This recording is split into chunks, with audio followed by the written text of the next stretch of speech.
आज की क्लास में ओलिगोपोली मार्केट पढ़ते हैं। तो ये मार्केट में कुछ ही फर्म होता है, फ्यू फर्म होता है, जैसे 10 होता है, और जिसे मोनोपोलिस्टिक कंपटीशन देते थे तो उसमें 20 लगभग होता था, इसमें 10 होता है। मतलब 10 यहाँ पर फ्यू फर्म, मतलब अबाउट 10 की बात कर रहे हैं कि इस कैन ऑब्जर्व ईच अदर, मतलब एक दूसरे के प्राइस को ऑब्जर्व कर सकते हैं कि ट्रब कितना कम करने वाला है, कितना बढ़ाने वाला है, ये सब समझ सकते हैं। जैसे ऑटोमोबाइल सेक्टर इन इंडिया में कोको कोला, पेप्सी, ये सब जैसे ब्रांड है, ये कोल्ड ड्रिंक में ब्रांड है, ये ऑटोमोबाइल सेक्टर इन इंडिया मतलब कारोड़ में देख सकते हैं। तो ये सब सारा क्षेत्र में इंडिया में ओलिगोपोली है, मतलब देख सकते हैं 6 से 7 कंपनी है, और crude oil in international market.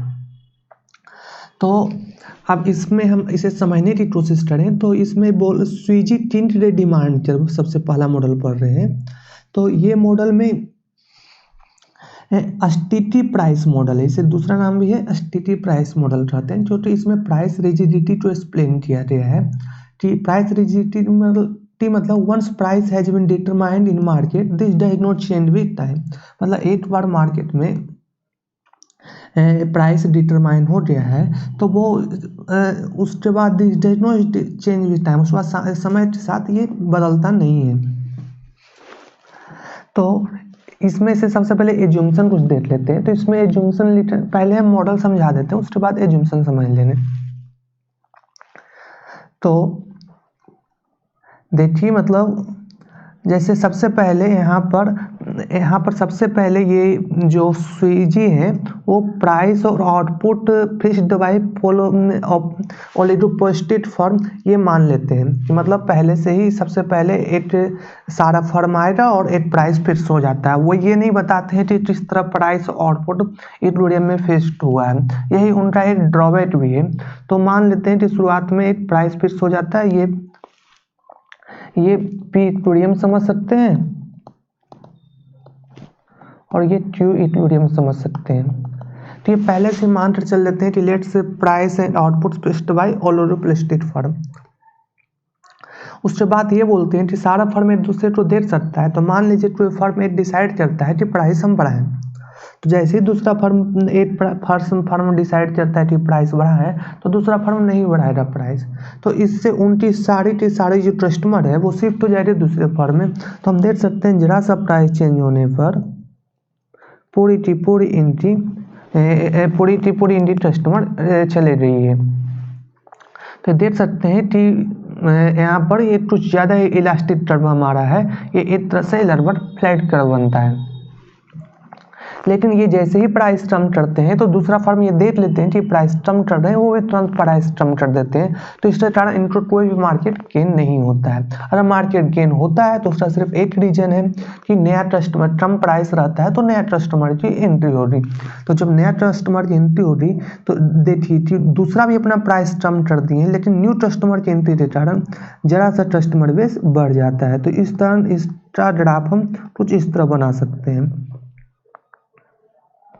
तो समझने के लिए इसको जरा सा फ्लैटर बनाते हैं, सिर्फ समझने के उद्देश्य से, लेकिन वास्तविकता में वो ग्राफ उसी तरह से जाता है। तो ये हमारा एवरेज रेवेन्यू का कर्व है, एवरेज रेवेन्यू का कर्व है, इसे डिमांड कर्व भी आप बोल सकते हैं। अब देखिए कि अब हम एवरेज रेवेन्यू का कर्व ये है, तो टोटल रेवेन्यू को हम यहाँ से निकालेंगे और उसका जब डिफ्रेंशिएशन किया जाएगा D2 से, तो हमारा जो यहाँ से मार्जिनल रेवेन्यू आएगा। तो मार्जिनल रेवेन्यू हम देख सकते हैं इस पॉइंट पर डिसकंटिन्यूअस हो जाएगा। तो यहाँ से यहाँ तक एवरेज रेवेन्यू टिंटेड है, मार्जिनल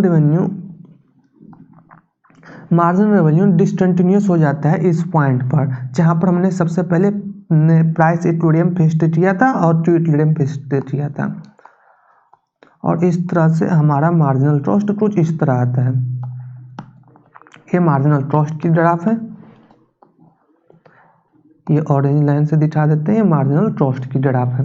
यहाँ इस रीजन में हम देख सकते हैं कि डिसकंटिन्यूटी है। तो यही डिसकंटिन्यूटी की मदद से सीजी यहाँ पर प्राइस रिजिडिटी टू एक्सप्लेन करते हैं। तो वो बोलते हैं कि इस डिसकंटिन्यूटी के बीच में इक्विलिब्रियम इनडिटरमिनेंट है, इक्विलिब्रियम इनडिटरमिनेंट इन डिसकंटिन्यूअस जोन, और इस कारण से मतलब इनडिटरमिनेंसी होती है इक्विलिब्रियम पे, तो उस कारण से प्राइस वही रह जाती है यहाँ पर, प्राइस में रहा, जिसे यहाँ पर मार्जिनल कॉस्ट हमने ड्रॉ किया। तो मार्जिनल कॉस्ट ये हो या ये हो, तो यहाँ पर इक्विलिब्रियम का डिटरमाइन ही नहीं हो पा रहा है, इस कारण सारा फर्म प्राइस यही रखते हैं।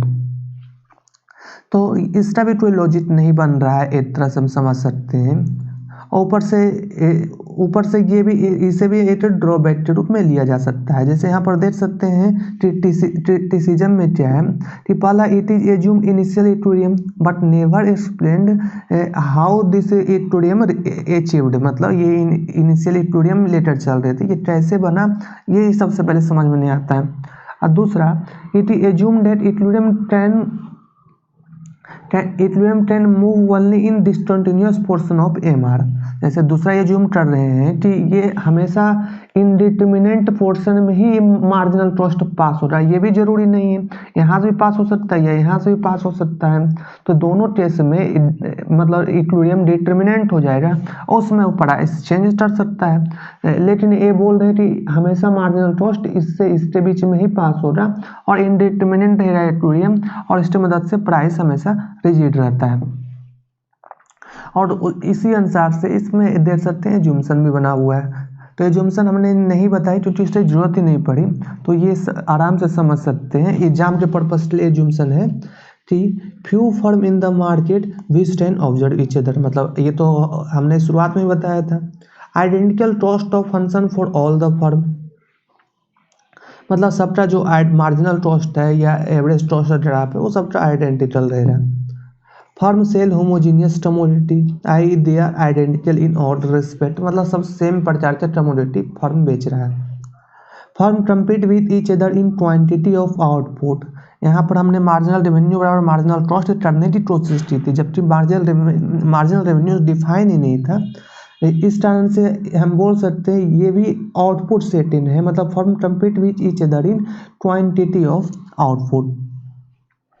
Thank you.